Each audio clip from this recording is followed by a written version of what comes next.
لیکن حضرت ابو بکر صدیق رضی اللہ تعالی عنہ نے کس قدر اپنا مال قربان کیا حضور کی بارگاہ میں.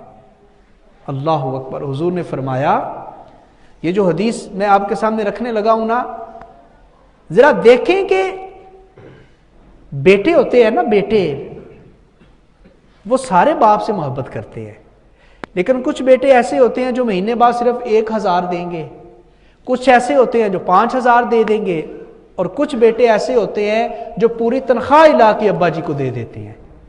اب مجھے بتائیں کہ ابا جی کو زیادہ بیٹا کون سا عزیز ہوگا؟ جو سب کچھ دے دینا.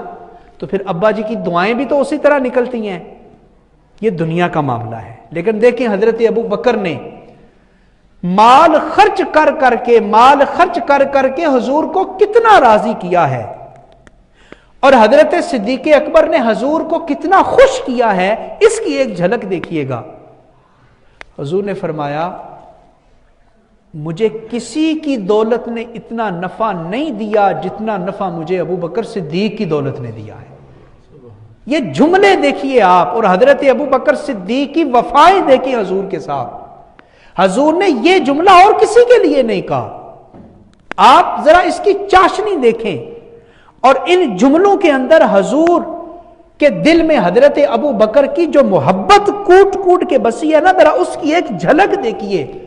حضور کہتے ہیں، مجھے کسی کی دولت نے، کسی کے مال نے اتنا نفع نہیں دیا جتنا نفع مجھے ابو بکر کی دولت نے دیا.